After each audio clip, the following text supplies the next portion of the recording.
design. So let's have a design.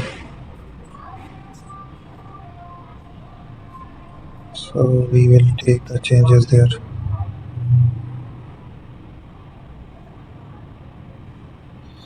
So let's create another designs.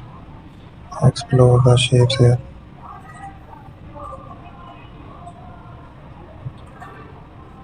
I will take another shape.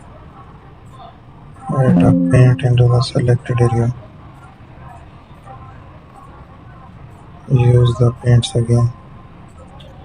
Take our designs using the different structure.